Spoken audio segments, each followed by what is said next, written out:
लोकसभा चुनाव आने में महज कुछ ही समय बचा है और इससे पहले हम देख रहे हैं राजनीतिक दलों ने कमर कस लिया है और चुनावी प्रचार प्रसार जोरों शोरों से चला रही है। अगर हम बंगाल में टीएमसी पर नजर डालें तो आगामी 2 दिन में यानी 31 मार्च को कृष्णानगर में जनसभा करने वाली है ममता बनर्जी। जी हाँ, चोटिल होने के बावजूद भी ममता बनर्जी महुआ मोइत्रा के लिए चुनावी प्रचार करने कृष्णानगर पहुंच रही है।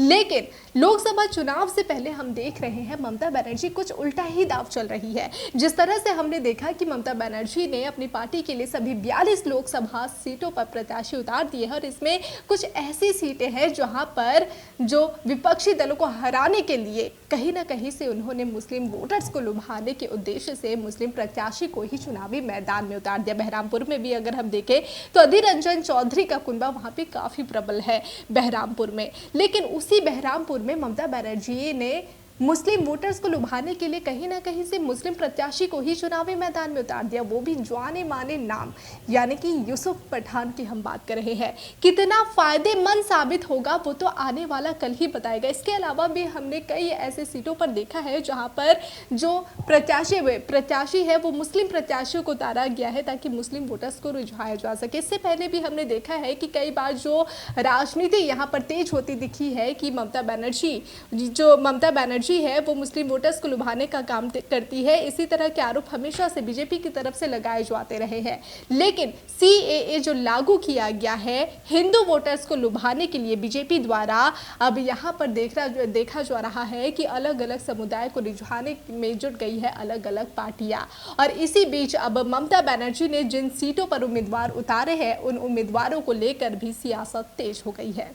अगले महीने होने वाले लोकसभा 2024 के चुनाव के लिए देश भर में विपक्ष दल हिंदू वोटों को लुभाने में जुटे हुए हैं। हिंदू वोटर्स के लिए कुछ धर्मनिरपेक्ष दल भी मी टू हिंदू का बैनर लहरा रहे हैं, लेकिन ऐसे माहौल में भी पश्चिम बंगाल में टीएमसी का तरीका मौजूदा माहौल में कुछ अजीब लग सकता है।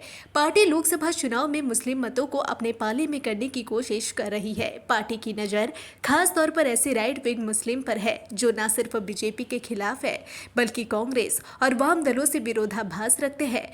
टीएमसी की इस रणनीति का कारण साफ है। राज्य की लगभग 30% आबादी मुस्लिम है। इस समुदाय के वोट किसी पार्टी की संभावनाओं को बना या बिगाड़ सकते हैं। पश्चिम बंगाल शायद एक ऐसा राज्य है जहां पर मुस्लिम वोट एक प्रीमियम की तरह है। ममता बनर्जी की पार्टी इसे पाने के लिए कोई भी कीमत चुकाने को तैयार है। टीएमसी ने बीजेपी विरोधी कांग्रेस वाम गठबंधन में शामिल होने से इनकार कर दिया है। इसकी जगह पर उन्होंने पश्चिम बंगाल की सभी 42 लोकसभा सीटों पर अकेले चुनाव लड़ना उचित समझा। ऐसा माना गया है कि उनके इस अगला चलो फैसले के पीछे एक महत्वपूर्ण कारक मुस्लिम बहुल क्षेत्रों में सीटें साझा नहीं करने की इच्छा थी। दीदी, इन सीटों को जीतने के लिए कांग्रेस की पुरानी नीति मुस्लिमों के वोट हासिल करने को एक मुस्लिम को मैदान में उतारो का अनुसरण कर रही है। इस रणनीति के तहत उन्होंने मुस्लिम बहुल सीटों पर मुस्लिम उम्मीदवारों को खोजा और क्रिकेटर यूसुफ पठान को मैदान में उतारा है। बहरामपुर सीट पर अभी कांग्रेस सांसद और राज्य इकाई के प्रमुख अधीर रंजन चौधरी का कब्जा है। टीएमसी एक हाई प्रोफाइल मुस्लिम चेहरे के साथ इस सीट पर नतीजा पलटने की उम्मीद कर रही है। तर्क यह है कि अगर पठान हार भी जाते हैं तो भी पार्टी इस क्षेत्र में अपनी उपस्थिति स्थापित कर लेगी। अगर वे जीत जाते हैं तो इससे कांग्रेस के लिए पारंपरिक मुस्लिम समर्थन में महत्वपूर्ण बदलाव का पता चलेगा। Carnegie Endowment for International Peace के एक हालिया सर्वेक्षण में मुस्लिम मतों का पैटर्न सामने आया है। इसमें कहा गया है कि मुस्लिम उस पार्टी के साथ लामबंद होना चाहते हैं जो पार्टी बीजेपी को हराने के लिए सबसे अच्छी स्थिति में है। पश्चिम बंगाल में वह पार्टी टीएमसी है। 2021 के विधानसभा चुनाव में मुसलमानों ने इसके लिए भारी मतदान किया। 2024 के चुनाव में भी ऐसा कुछ होने की संभावना है। अगर ऐसा होता है तो निश्चित तौर पर कांग्रेस और वामपंथियों के लिए एक बड़ा झटका होगा, क्योंकि परंपरागत रूप से मुस्लिम वोट टीएमसी, कांग्रेस और वामपंथियों के बीच विभाजित या बढ़ता रहा है। पिछले सालों में टीएमसी ने मुस्लिमों पर अपने पाले में करने के लिए काफी काम किया। उन्हें कई रियायतें दी जिनमें मुस्लिम मौलवियों के वजीफे में वृद्धि, राज्य मेडिकल प्रवेश परीक्षा में मुसलमानों के लिए अतिरिक्त कोटा और सैकड़ों निजी मदरसों को मान्यता देने से जुड़े वादे शामिल थे। ममता बनर्जी के वामपंथी उदारवादी आलोचक उन पर धार्मिक कार्ड खेलने और मुसलमानों को उत्तेजित करने का आरोप लगाते रहे हैं। वे इस संदर्भ में ममता बनर्जी के कुछ कदमों और बयानों का जिक्र करते रहे हैं। एक रैली में ममता बनर्जी ने कहा था कि मैंने जब रमजान में रोजे रखे तो बीजेपी ने मेरा नाम बदल दिया, लेकिन मैं इसकी चिंता नहीं करती।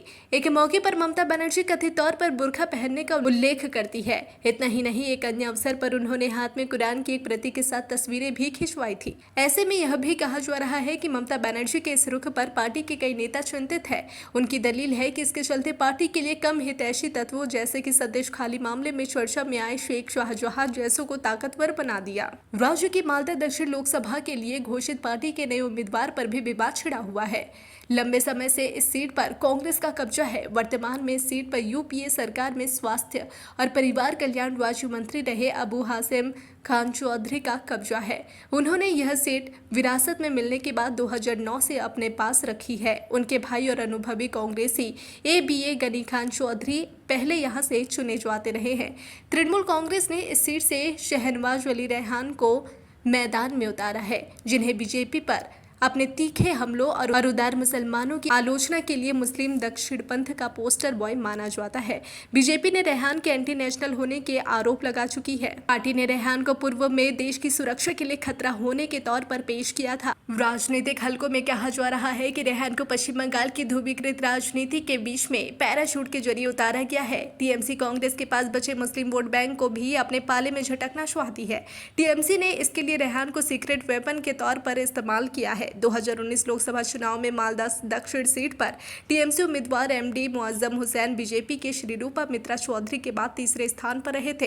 रेहान की उम्मीदवारी को कांग्रेस से मोहभंग करने वाले और मौजूदा के लिए अधिक कट्टरपंथी विकल्प की तलाश करने वाले युवा मुसलमानों को आकर्षित करने के लिए एक जुए के रूप में देखा जा रहा है। उदारवादी मुसलमानों को डर है कि रेहान की उपस्थिति कट्टरपंथी प्रवृत्तियों को और बढ़ावा दे सकती है। तो जैसा कि हमने देखा कि ममता बनर्जी ने पूरे लोकसभा चुनाव के लिए 42 सीटों से अगला चलो की नीति अपनाते हुए अपने ही पार्टी के उम्मीदवार उतार दिए हैं। कोई गठबंधन तो नहीं किया। हालांकि कांग्रेस उम्मीद लगाए बैठी थी, लेकिन पानी फिर चुका है। और वहीं अगर देखें तो इंडिया गठबंधन में शामिल ना होकर जो अगला चलो की नीति अपनाई हुई है ममता बनर्जी को जो भरोसा है, लेकिन जो भ्रष्टाचार और संदेशखाली का मुद्दा इतना गरमाया हुआ है पश्चिम बंगाल में, इसका क्या कुछ असर पड़ता है टीएमसी को इस लोकसभा चुनाव पर आने वाला कल ही बताएगा। इसी तरह की पल पल के अपडेट के लिए बने रहिए डिजिटल खबरीलाल के साथ। खबरें आपकी, नजर हमारी।